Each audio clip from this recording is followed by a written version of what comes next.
Baik, kita lanjutkan tentang selang kepercayaan atau confidence interval atau estimasi interval. Langkah-langkah yang akan kita pakai untuk mengidentifikasikan masalah adalah yang pertama, parameter apa yang menjadi masalah.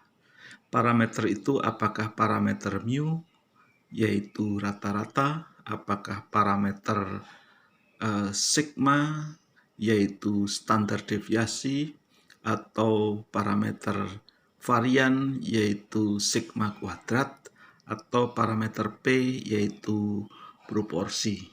Itu yang pertama. Sedangkan yang kedua adalah yang perlu kita lihat adalah berapa populasi yang ada di dalam permasalahan tersebut. Yang dimaksud dengan berapa populasi adalah apakah satu populasi yang kita bahas atau dua populasi. Ciri-ciri kalau parameter atau banyaknya populasi itu adalah lebih dari satu atau dua, maka ada ciri khas yang ada di situ, yaitu kata selisih, kata perbedaan. Itu menunjukkan bahwa di situ ada lebih dari satu populasi. Sedangkan kalau tidak ada kata-kata itu, cenderungnya adalah satu populasi. Yang ketiga, jika parameter rata-rata yang akan kita pakai untuk menentukan selang kepercayaan, maka kita akan mencari, kita akan melihat berapa banyaknya sampel. Maka kita akan menentukan atau kita akan memakai identifikasi berapa banyaknya sampel.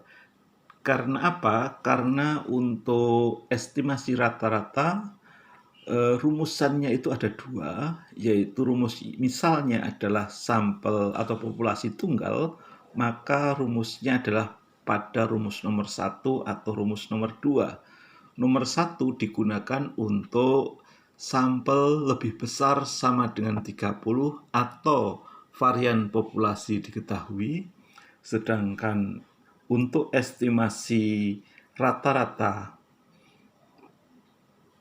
yang T atau pendekatan T, rumus nomor 2, itu sampel lebih kecil 30 dan varian populasi tidak diketahui.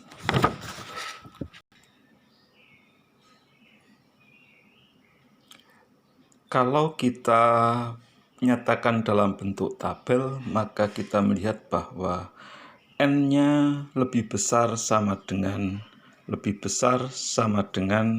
30, N-nya lebih kecil 30, kemudian varian diketahui, varian tidak diketahui. Kalau N-nya lebih besar dari 30, maka pasti kita menggunakan pendekatan Z atau distribusi normal. Apapun yang terjadi, apakah varian diketahui atau varian tidak diketahui, maka kita menggunakan distribusi Z. Distribusi Z ada di rumus nomor 1, itu kalau populasinya tunggal. Tetapi kalau varian atau jumlah datanya kurang dari 30, kita akan menggunakan distribusi T kalau variannya tidak diketahui. Kita menggunakan distribusi T kalau variannya tidak diketahui. Tetapi kalau variannya diketahui, meskipun jumlah datanya kurang dari 30, maka kita menggunakan pendekatan Z. Rumus nomor 1 kita menggunakan distribusi Z. Rumus nomor 2 kita menggunakan distribusi T. Distribusi Z dan T. Rumus nomor 3 kita menggunakan distribusi Z. Rumus nomor 4 kita menggunakan distribusi T.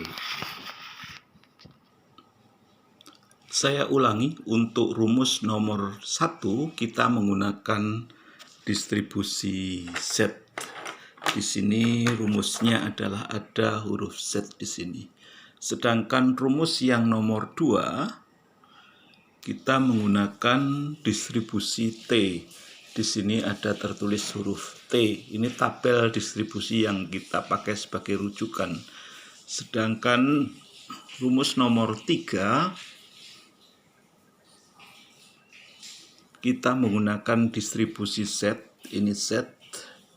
Kemudian rumus nomor 4 kita menggunakan distribusi T.